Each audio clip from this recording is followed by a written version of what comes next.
I want to show you something I've been thinking about recently. Vue shouldn't know about threads, and that means threading should take place in the Vue model. Let me show you an example and explain my thinking. So here's the code I'm going to talk about as a context for discussing where threading should take place.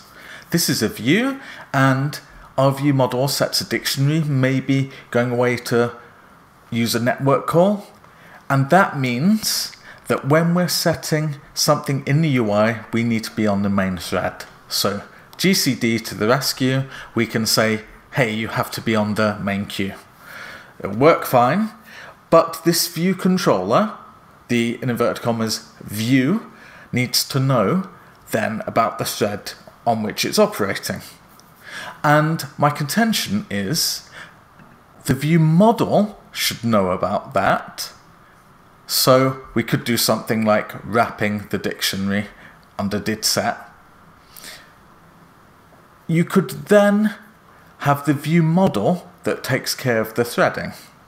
And the theory behind that is the Vue model should present the data ready for a view.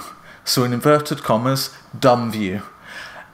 Is a dumb view one that knows about the thread, about which thread it should display information on, or that information is coming and it may not be on the main thread because the Vue's not in control of that? So then you start thinking, when there are any properties in the Vue model, should the Vue then make all of them, force all of them onto the main thread, because you can't be certain if the Vue model is on the main thread.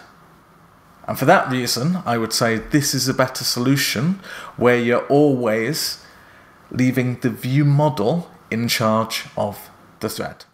As ever in programming, there might be times where you want to have threading dealt with in the Vue.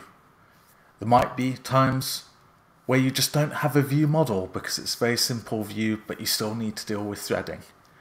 There's no absolutes here. I just think threading might be better dealt with in a Vue model. If you've got any other ideas, please do share them in comments. This isn't meant to be an argumentative video, and maybe I'll see you next time.